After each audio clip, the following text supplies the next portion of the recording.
Well, good morning, good morning, good morning. I hope you're having a good day today. Yesterday, I was not able to post anything online or do anything because we lost power up here in northern Maine, and we lost power for a very long time from like 4 a.m. to 4 p.m. It was very cold, maintaining some houses, stuff like that. But I hope you're having a great day today on this Friday day, sunny but cold, beautiful weather outside. But the verse of the day I want to encourage you with today is Jeremiah 33, verse 14. And it says this, "And the Lord said, I will fulfill to Israel and Judah the promise that I made to them." I will fulfill to Israel and to Judah the promise that I made to them. And the promise in this portion of scripture is a new person from the line of David, a new branch from the line of David. And this promise we know is the coming Messiah that is to take place down the line of David, that Jesus Christ will come, born of a Virgin Mary. And here it is during Christmas time. But think of it this way. I want us to be encouraged today that God has declared that the promises that he made to Israel and Judah will come to pass.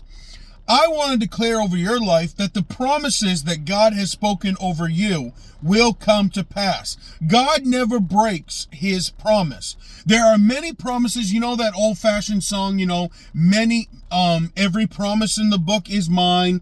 You know that old song. But technically, in the Bible, there's promises for the devil. There's promises for the angels. There's promises for the demons. There's promises for us as believers. There's promises even for the sinner. And I just want to let you know that God does not break his promise. But we need to reassure ourselves, and we need to be confident to ourselves that not only does God, he doesn't break his promise, but we need to believe that he doesn't break his promise. A lot of us don't believe in all the promises of God and what are in the Bible.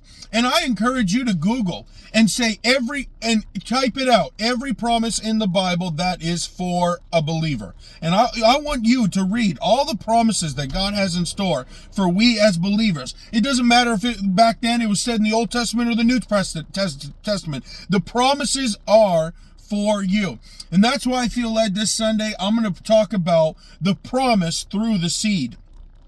If you go on our church YouTube channel or Facebook, we're doing a series called The Christmas Seed that my wife and I have tried to put together. I wanted to talk about something. And last week we talked about the prophecy of a seed. And we talked about how in Genesis 3, God said, I will make enmity between you, Satan, and the woman, between your offspring and her offspring. I will make open hostility and hatred. I was prophesying a seed that is coming, that you may bruise his heel, but he's going to crush your head. But this time we're talking about the promise through a seed. And we're going to talk about the life of Abraham Sunday. So I encourage you to watch, stay in tune and watch it. And if you live in the area here in Patton, I encourage you to come be at church at 11 a.m. And we're going to talk about the promise through the seed. So I hope you guys have a great day. Those of you who watch this that attend our church, I hope you have a great day. My wife, Amy, and I, we love you.